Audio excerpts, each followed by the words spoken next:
Ahoj, vítej u dalšího dílu mé pravidelné série o ranní rutině. Tato série se zabývá ranní rozcvičkou, kterou můžeš dělat úplně kdykoliv a kdekoliv, dokonce i doma u postele na koberci. Navíc také obsahuje další tipy, jak to svoje ráno nějak takhle vytunit a nastartovat se lépe do dalšího dne. V minulých dílech jsem se podělila o svoji trojrutinu, takový trojboj, který by v tvém ránu neměl chybět, pokud o své zdraví a o svoji plynulou energii po celý den máš opravdu zájem. Pokud vydržíš se mnou do konce tohoto videa, tak se dozvíš něco o více populární a snad nejpopulárnější ranní rutině pro většinu lidstva, a tou je káva. No a však teď jdeme na to cvičo.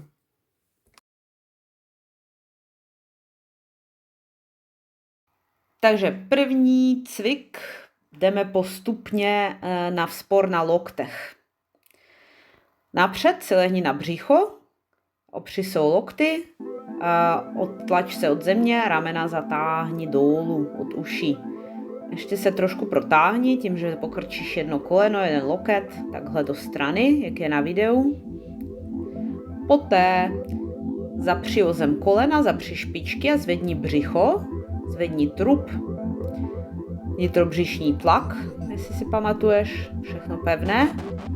Pořád se upíráme od zem a pak zvedneme kolena. A jsme v nízkém plénku, takzvaný vzpor na loktech. Další věc zahrnuje mobilitu kyčlí a nějaká práce toho středu těla také.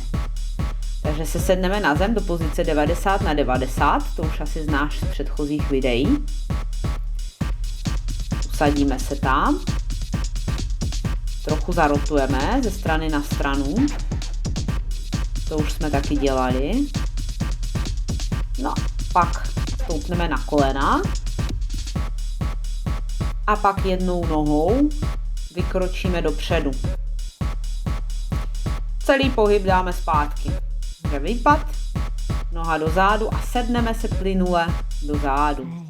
Tak na druhou stranu přetočíme. Zase buď za pomocí rukou nebo bez rukou. Stoupneme na kolena. Zadní noha půjde kolem do výpadu a z výpadu se zvedneme.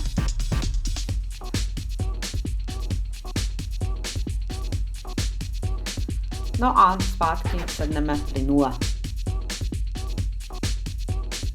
Další věc, kterou teďka procvičíme, je vstávání ze země. Velmi důležitá dovednost. A zní to jako taková blbost, že jo? Ale není to sranda. Sedneme se do takzvaného překážkového sedu. Jedna noha natažená, jedna pokrčená. Pak se za pomocí rukou můžeš zvednout na patu, pak do výpadu a zase zpátky, jo? Na patu a do boku do překážkového sedu. Můžeme dělat za pomocí rukou nebo bez pomoci rukou.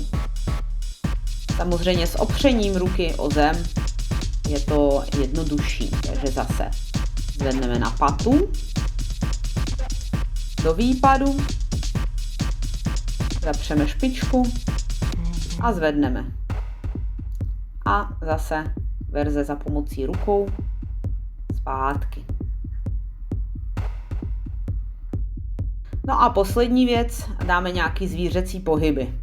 Napřed krab, to už jsme dělali, tu pozici, zapřeš ruce za sebe, zvedneš pánev, no a v tomto se dá chodit samozřejmě, střídáme nohy, ruce, jako kdyby to byly končetiny.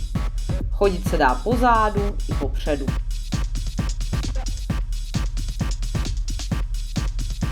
Hlavně se odtlačujeme od země rukama. A co nejplynuleji. No a pak další věc je takzvaný basic crawl nebo medvědí chůze. Kolena nad zem, jsme na čtyřech a zase se dá chodit všemi směry. Samozřejmě nejjednodušší je to popředu, střídáme končetiny, jsme zpevněný, ale můžeme chodit i po zádu, i diagonálně, i do strany. Jo, až v tom získáš praxi, tak samozřejmě si s tím můžeš víc pohrát.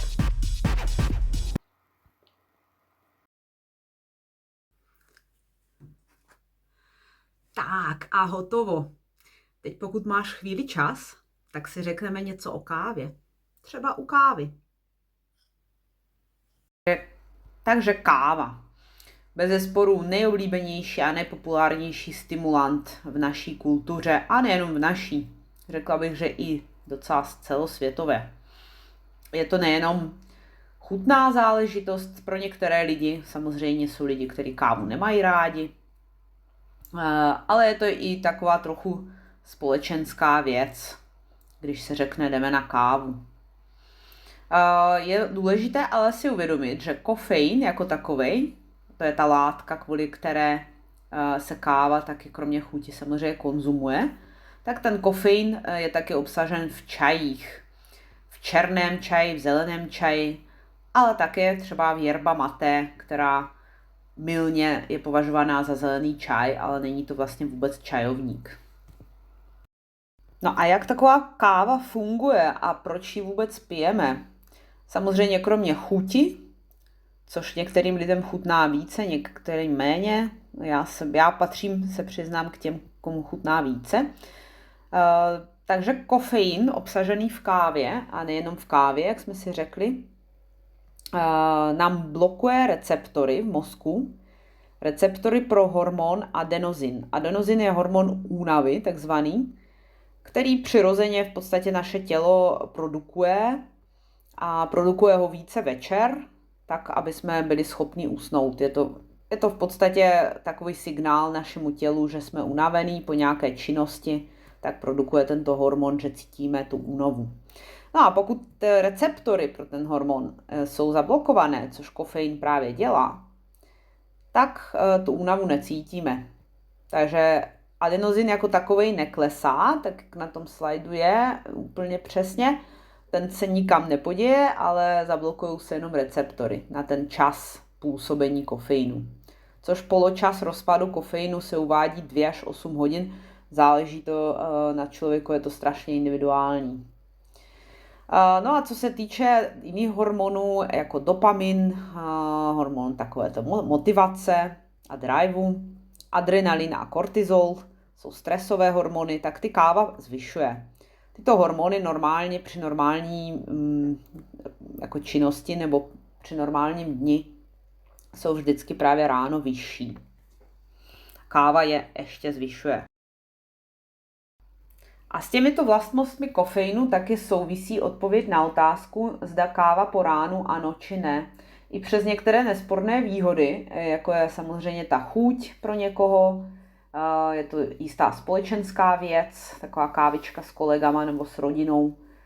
Samozřejmě poskytne velmi dobrou akutní pomoc, pokud opravdu jsme neměli dost spánku a musíme udělat něco mimořádně důležitého. Avšak ty mínusy převládají. S tím, co jsme si vysvětlili před chvíli, s tím adenozinem, kortizolem, dopaminem, adrenalinem, souvisí i vlastně ty nevýhody. Protože káva způsobuje na jedné straně pokles toho vstřebání adenozinu nebo blokaci jeho receptorů, na druhé straně růst kortizolu, růst produkce kortizolu, nám vůbec nepomáhá, protože po ránu normálně ten kortizol produkujeme přirozeně. A však tělo, které každé ráno je zvyklé pít kávu a vlastně uměle vyvolávat zvýšenou produkci stresových hormonů, tak potom se odnaučí nebo utlumí schopnost produkovat tyto hormony samo. Takže potom nastupuje taková ta závislost na kávě, kdy vlastně, když už tu kávu nemáme, tak nemůžeme ani fungovat, protože naše tělo neprodukuje dostatečné množství stresových hormonů po ráno, aby nás to nakoplo. A s tím souvisí samozřejmě ten cirkadiální rytmus, prostě máme ho potom narušený. Máme ho narušený také proto, že když zablokujeme adenozinové receptory, ten adenozin, ten únavový hormon, se nikam nepoděje.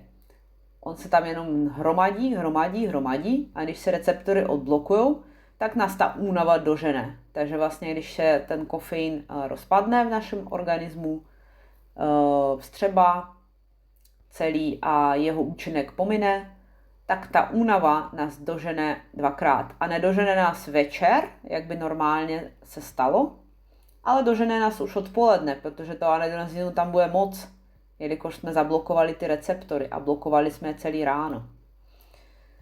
Takže odpoledne zase potom potřebujeme další kávu, no a pak už vlastně ani neusneme. Z čehož vyplývá obecná otázka, jestli káva ano či ne. Jako za mě, nebo nejenom za mě, ale jednoznačně ano. Káva má příznivé účinky na lidský organismus. Má v sobě antioxidanty, příznivě působí na metabolismus, dobře chutná a celkově v kávě není vůbec nic špatného. Ale je potřeba si dát pozor na tyhle věci. Jak jsme si říkali, ráno káva spíš ne, počkej alespoň 2 hodiny po probuzení, protože v tyto právě 2 hodiny po probuzení je produkce stresových hormonů, které nám pomáhají se probudit, je největší. Takže nepotřebuješ kávu po ránu. A potom další věc, na kterou se dát pozor, je samozřejmě nepít kávu večer. Jak jsme říkali, je poločas rozpadu toho kofeinu. Různé zdroje uvádí různě, ale přibližně je to 2 až 6 hodin. Záleží na tom, jestli jsme typ člověka, který právě ten kofein vstřebává rychlejc, nebo jako pomalejc vyplavuje z organismu, nebo rychlejc, a tyto individuální rozdíly můžou být docela markantní. Takže je lepší s tou sebe vypozorovat a lepší tak nějak to be safe, řekla bych, po 4. hodině už kávu nepít, nebo u mě je to takto aspoň. Samozřejmě dáme si pozor taky na množství, není dobrý pít 10 šálků kávy denně. Určitě jakože se držet v tom rozmezí 1 až 3 šálky, zase záleží, jaký jsem typ člověka, jak reaguju na ten kofein. No a poslední věc, kterou bych zmínila, tak určitě bych si dala pozor na kávu a velmi opatrně bych ji konzumovala, pokud trpím úzkostma nebo depresema. Některé neurotypy nebo vůbec někteří lidé tu kávu snáší špatně. Většinou takoví lidé ji ani nemají rádi, ale jenom tak pro zichra. Pokud trpíte úzkostma, káva pro vás asi není pravděpodobně nejlepším řešením, právě kvůli tomu kortizolu. Tak já doufám, že se ti toto video líbilo a že jsi nejen skvěle zacvičil nebo zacvičila, ale taky se dozvěděl nějaké nové informace zajímavé pro tebe. Samozřejmě jejich zdroje uvedu do popisku. No a na oplátku bych se ráda dozvěděla taky nějaké informace o tobě. Jestli piješ kávu, dej vědět do komentářů. Jak často a jakou. No a pokud se ti video líbilo, dej prosím like. Pokud ještě nejsi přihlášený nebo přihlášená k odběru, tak dej přihlásit k odběru. Budeme mít víc zajímavého kontentu a opravdu mě to v tom podpoří. A teď ti přeju pěkný den. Ahoj.